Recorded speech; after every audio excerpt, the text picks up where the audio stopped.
Pookode veterinary സർവകലാശാലയിലെ സിദ്ധാർത്ഥന്റെ മരണവുമായി ബന്ധപ്പെട്ട കേസിൽ 19 പ്രതികൾക്കും ഹൈക്കോടതി ജാമ്യം അനുവദിച്ചു. ഉപാധികളോടെയാണ് ജസ്റ്റിസ് CS ഡയസ് പ്രതികൾക്ക് ജാമ്യം നൽകിയത്.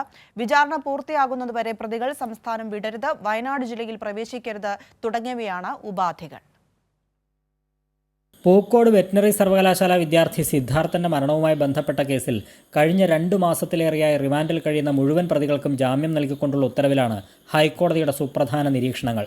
കേസിൽ പ്രതികൾക്കെതിരെ പ്രോസിക്യൂഷൻ ചുമത്തിയ ആത്മഹത്യാ പ്രേരണാകുറ്റത്തിന് പ്രഥമദൃഷ്ട്യാ മതിയായ തെളിവില്ലെന്ന് സിംഗിൾ ബെഞ്ച് ഉത്തരവിൽ ചൂണ്ടിക്കാട്ടി. ആത്മഹത്യാ പ്രേരണാകുറ്റം ചെയ്യണമെന്ന പൊതു ഉദ്ദേശം പ്രതികൾക്കില്ലായിരുന്നു. പ്രോസിക്യൂഷൻ ഈ കുറ്റം ഒഴിവാക്കിയതായി കണ്ടെത്തിയെന്നും കോടതി ഉത്തരവിലുണ്ട്. എന്നാൽ ഇക്കാര്യം വിചാരണയിൽ പരിഗണിക്കേണ്ട വിഷയമാണെന്നും ജസ്റ്റിസ് CS ഡയസിന്റെ ഉത്തരവിൽ പറയുന്നു. തെളിവ് നശിപ്പിക്കുമെന്ന ആക്ഷേപം പ്രതികൾക്ക് ജാമ്യം നിഷേധിക്കാൻ കാരണമല്ല. ജാമ്യത്തിന് കർശന നിബന്ധന ബാധകമാക്കുന്നത് CBIയുടെ ആശങ്ക പരിഗണിച്ചാണ്. പൊതുബോധം മുൻനിർത്തി പ്രതികൾക്ക് ജാമ്യം നിഷേധിക്കാനാവില്ല. എല്ലാ പ്രതികളും വിദ്യാർത്ഥികളും ക്രിമിനൽ പശ്ചാത്തലം ഉള്ളവരല്ലെന്നും 19 പ്രതികൾക്ക് ജാമ്യം നൽകിക്കൊണ്ടുള്ള ഉത്തരവിൽ പറയുന്നു. അതേസമയം വിധിയിലെ നിരീക്ഷണങ്ങൾ വിചാരണയ്ക്ക് ബാധകമല്ലെന്നും ഹൈക്കോടതി ഉത്തരവിൽ വ്യക്തമാക്കിയിട്ടുണ്ട്.